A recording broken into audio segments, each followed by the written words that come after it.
உலக வரைபடத்தை எடுத்துக்கிட்டீங்கன்னா இந்தோனேஷியாவுக்கு பக்கத்துல இதோ இந்த இடத்துல ஒரு சுவர் ஒண்ணு இருக்கு. கடலுக்கு நடுவுல எப்படிடா இவ்வளவு நீளத்துக்கு சுவர் கட்டினாங்க அப்படின்னு எல்லாம் யோசிக்க வேண்டும். இத கண்ணுக்கு தெரியாத ஒரு சுவர் அப்படிங்கறத சொல்லணும். இப்போ ஒரு சுவரின் வேலை என்ன? ஒரு தடுப்பு மாதிரி இருக்கிறது தானே. அந்த மாதிரி இயற்கையாவே ஒரு தடுப்பு தான் இந்த இடத்துல உருவாகி இருக்கு. இதைத்தான் வேலஸ் கோடு அப்படின்னு சொல்றாங்க. வேலஸ் கோட்டின் கதை என்னன்னா, இந்த கோட்டுக்கு இந்த பக்கம் இருக்கிற உயிரினங்கள் எதுவுமே இந்த பக்கம் தாண்டி போறது கிடையாது. அதே மாதிரி அந்த பக்கம் இருக்கிற உயிரினங்கள் எதுவுமே இந்த பக்கம் தாண்டி போறது கிடையாது. இவ்வளவுக்கும் இந்த வேலஸ் கோடின் குறுகலான பாதை இந்த இடத்துல இருக்கு. இதன் அகலமே வெறும் 30 முதல் 35 கிலோமீட்டர் தான் இருக்கும். இந்த வேலஸ் கோட்டுக்கு இரண்டு பக்கமும் இருக்கிற உயிரினங்களால் அழகா அந்த கோட்டை தாண்டி நீந்தி போக முடியும். அப்படி இருந்தும் இந்த குறுகலான பாதையை எந்த உயிரினமும் நீந்தி போவதற்கு முயற்சி செய்வதே இல்லை. அது ஏன்? இந்த வேலஸ் கோட்டில் அப்படி என்னதான் இருக்கு? ஏன் உயிரினங்கள் எதுவும் அந்த பக்கம் போவதில்லை? இதை பற்றி தான் இன்னைக்கு நாம் பார்க்கலாம். ஆல்பிரட் ரசல் வேலஸ் இவர் 19ஆம் நூற்றாண்டில் வாழ்ந்த ஒரு உயிரியல் ஆய்வாளர். இவர் உலகம் முழுக்க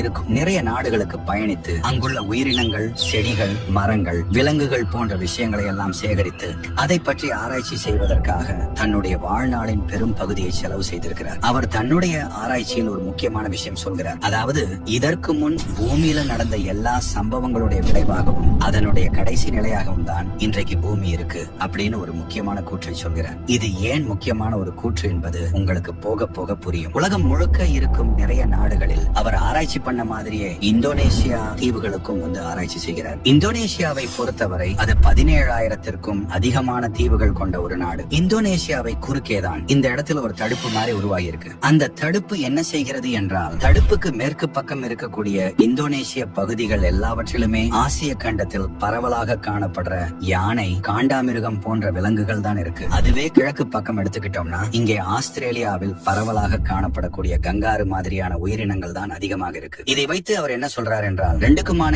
இடைவெளி கம்மியா தான் இருக்கு. ஆனாலும் இந்த தனித்துவம் இருக்கு என்பதை வைத்து நடுவுல ஒரு தடுப்பு இருக்கு. அதனாலதான் விலங்குகள் ஒரு இடத்திலிருந்து இன்னொரு இடத்துக்கு போவதில்லை என்று அவர் சொல்லிவிட்டு அதற்கான காரணங்களையும் அவர் சொல்கிறார். அதுக்கப்புறம் வந்தவங்க எல்லாம் அவர் சொன்னது உண்மைதான் என்பதை கொஞ்சம் கொஞ்சமாக நிரூபிக்க அதுக்கப்புறமாக இந்த பகுதிக்கு வேலஸ் கோடு என்று பெயரிட்டுள்ளனர். இப்போது இந்த வேலஸ் கோட்டை ஏன் எந்த உயிரினமும் கடந்து போவதில்லை என்றால், இதற்கு நமக்கு நல்லா தெரிஞ்ச ஒரு விஷயம் தான் காரணமாக இருக்கிறது. அதுதான் டெக்டானிக் தட்டு நகர்வு. நம் பூமி இப்போ இருக்கிற மாதிரியே எப்பயுமே இருந்ததில்லை. கிட்டத்தட்ட 24 கோடி ஆண்டுகளுக்கு முன்னாடி எல்லாம் பார்த்தோம்னா அது பாஞ்சியா என்கிற ஒரு பெரிய நிலப்பரப்பாகத்தான் இருந்துச்சு. அதன் பிறகு 20 கோடி ஆண்டுகளுக்கு முன்புதான் அது கொஞ்சம் கொஞ்சமாக பிளவுபட்டு இப்போது இருக்கிற மாதிரியான இந்த கண்டங்களாக அது மாறி இருக்கு. இப்போ நீங்கள் நிறைய நாடுகளை எடுத்து பார்த்தாலுமே அந்த நாடுகள் எல்லாமே ஒரு புதிர் மாதிரி ஒன்றோடு ஒன்று ஒட்டி வைத்துக் கொள்ளலாம் என்பது போலதான் நிறைய நாடுகள் இருக்கும். இது மட்டுமல்லாமல் இது போக வேறு சில ஆதாரங்களுமே கூட இந்த கண்டங்களின் நகர்வுக்கு இருக்கு. உதாரணத்துக்கு மீசோசோரஸ் என்ற ஒரு உயிரினம் இருக்கு. அது நல்ல தண்ணீரில் வாழக்கூடிய உயிரினம். கிட்டத்தட்ட 26 கோடி ஆண்டுகளுக்கு முன்பு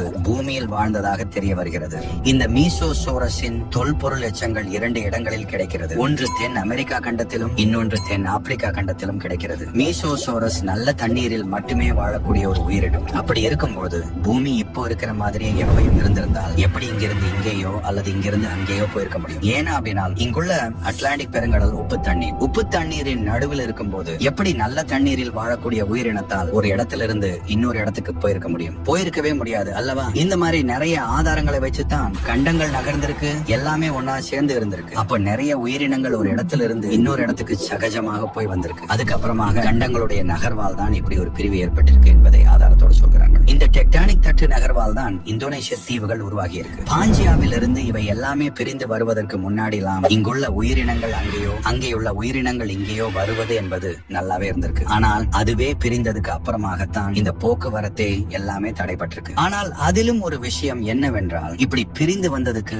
அப்புறமாக கூட பனிக்கட்டி காலத்துல பூமி முழுக்க பனியால் சூழப்பட்டிருந்த போது நிறைய கடல் பகுதியுமே பனியால் மூடப்பட்டிருந்துச்சு. அதனால நிறைய இடங்களில் விலங்குகளால் ஒரு இடத்திலிருந்து இன்னொரு இடத்துக்கு ஈஸியாக பயணித்து போக முடிஞ்சிருக்கு. ஆனால் அதுக்கப்புறமாக அந்த பனி எல்லாம் உருகி உருகி நீர்மட்டம் அதிகமாக ஆக இந்த விலங்குகளால் ஒரு இடத்திலிருந்து இன்னொரு இடத்துக்கு போக முடியாத மாதிரியான ஒரு சூழல் நிலவியது. அதனால்தான் விலங்குகள் அந்த பக்கத்திலிருந்து இன்னொரு பக்கத்துக்கு போகவில்லை. நிலம் பிரிந்து போயிருச்சு, கடல் நீர் மட்டம் உயர்ந்துருச்சு. அதனால் விலங்குகளால் ஒரு இடத்திலிருந்து இன்னொரு இடத்துக்கு போக முடியவில்லை. சரி, ஆனால் நிறைய விலங்குகளால் நீந்த முடியுமே. அவை ஏன் ஒரு இடத்திலிருந்து இன்னொரு இடத்துக்கு போக முயற்சி செய்ய மாட்டேங்குது? அங்கதான் முக்கியமான ஒரு காரணம் வருகிறது. அதுதான் கடல் நீரோட்டம். பூமி முழுக்க இருக்கும் எல்லா கடலிலுமே இந்த மாதிரி ஒரு கடல் நீரோட்டம் இருக்கும். ஆனால் எல்லா இடத்திலுமே சீராக ஒரே வேகத்துல தான் அது போகும் என்பது கிடையாது. இந்த வேலஸ்கோடு போகக்கூடிய இந்த பகுதியில இந்தோனேஷியன் த்ரூ ஃப்ளோ என்கிற ரொம்ப வேகமான ஒரு கடல் நீரோட்டம் போயிட்டு இருக்கு. இது எந்த அளவுக்கு வேகம் என்றால் கடல் மட்டத்தின் மேற்பரப்பில் இருந்து ஒரு 30 மீட்டர் ஆழத்துக்கு உள்ளே போகும் போதே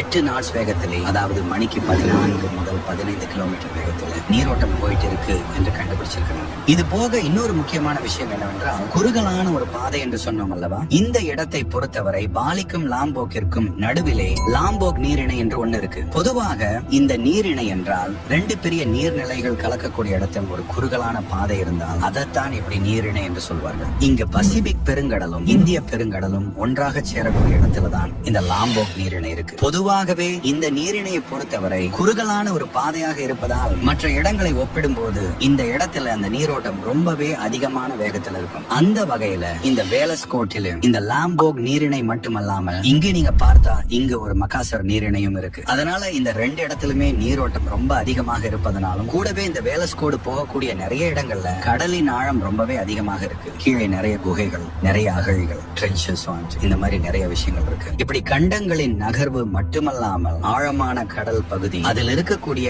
வேகமான கடல் நீரோட்டம் போன்ற நிறைய விஷயங்கள் சேர்ந்துதான் இங்க ஒரு இயற்கையான தடுப்பு மாதிரி உருவாகி இருக்கு. அப்படி ஒரு இயற்கையான தடுப்பு இருப்பதனால் தான் இந்தோனேஷிய தீவுகளில் நிறைய தனித்துவமான விலங்கினங்களை நம்மால் பார்க்க முடிகிறது. உதாரணத்துக்கு இந்தோனேஷியாவின் தேசிய விலங்கான கொமோடோ டிராகன்கள் இயற்கையான சூழலில் எடுத்துக்கொண்டால் இந்தோனேஷியாவில் ஒரு சில தீவுகளில் மட்டும்தான் நம்மால் அதை பார்க்க முடியும். இது போக இன்னும் நிறைய தனித்துவமான விலங்கினங்களை அங்கு பார்க்க முடியும். உதாரணத்துக்கு சுமத்ரன் புலி, சுமத்ரன் ஓராங்குட்டான், ஜாவா காண்டாமிருகம், போர்னியோ யானைகள், சுலாவேசி கருப்பு மெக்காக் போன்ற நிறைய தனித்துவமான உயிரினங்கள் இந்தோனேஷிய தீவுகளில் மட்டுமே நம்மால் பார்க்க முடிவதற்கு இந்த வேலஸ்கோடு ஒரு முக்கியமான பங்கு வகிக்கிறது. இதுல நாம் கவனிக்க வேண்டிய இன்னொரு முக்கியமான விஷயம் என்னவென்றால் 2 பக்கமுமே வேறு வேறு உயிரினங்கள் இருந்தாலும் ஒரு சில உயிரினங்கள் 2 பக்கத்துக்குமே பொதுவா இருக்கத்தான் செய்கிறது. உதாரணத்துக்கு ரொம்ப தூரத்துக்கு பயணிக்கக்கூடிய சில பறவை இனங்களும் சில பூச்சி இனங்களுமே 2 பக்கத்திலுமே நம்மால் பார்க்க முடிகிறது. ஆனால் அது எல்லாமே ரொம்ப ரொம்ப ரொம்ப கம்மியான எண்ணிக்கையில் தான். பெரும்பாலும்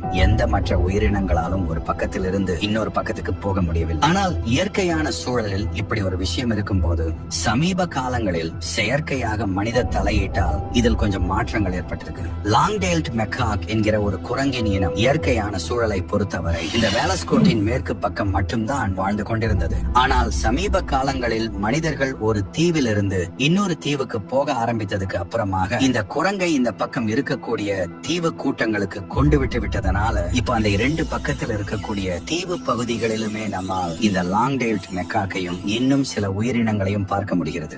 ஆல்பர்ட் வேலஸ் சொன்னதை நம்ம ஆரம்பத்தில் ஒரு விஷயம் பார்த்தோம் இல்லையா, அதாவது இந்த பூமியில இதற்கு முன் நடந்த எல்லா சம்பவங்களுடைய விளைவாகவும் அதனுடைய கடைசி நிலையாகவும் தான் இன்றைய பூமி இருக்கு என்று சொல்லிட்டு இது அவர் 19ஆம் நூற்றாண்டிலேயே சொல்லிட்டு போயிட்டார். ஆனால் 19ஆம் நூற்றாண்டில் மட்டுமல்லாமல் இதை நீங்க எப்போ பொருத்தி பார்த்தாலுமே அது பொருந்தி போகும். ஏன் என்றால் அதற்கு முன் நடந்த எல்லா சம்பவங்களின் தொகுப்பாகவும் தான் அந்த கடைசி நாள் இருக்கும். இப்பொழுது இது ஏன் ரொம்ப முக்கியமான கூற்று என்றால் இந்த பூமியில் இதற்கு முன் என்னவெல்லாம் நடந்திருக்கு, இந்த பூமி எப்படி உருவாச்சு, இதில் என்னென்ன மாதிரியான நிகழ்வுகள் எல்லாம் நடந்திருக்கு, நம் மனிதர்கள் மட்டுமல்லாமல் இந்த பூமியில் என்னென்ன மாதிரியான விஷயங்கள், என்ன உயிரினங்கள் வாழ்ந்து கொண்டிருக்கு, இதையெல்லாம் தெரிந்து கொள்வதன் மூலமாகத்தான் இந்த பூமியில் வாழக்கூடிய நம் மனிதர்களான நாம் ரொம்ப நாள் வாழணும் என்றால் என்ன பண்ணணும், என்ன பண்ணக்கூடாது என்பதை நம்மால் சரியாக புரிந்து கொள்ள முடியும்.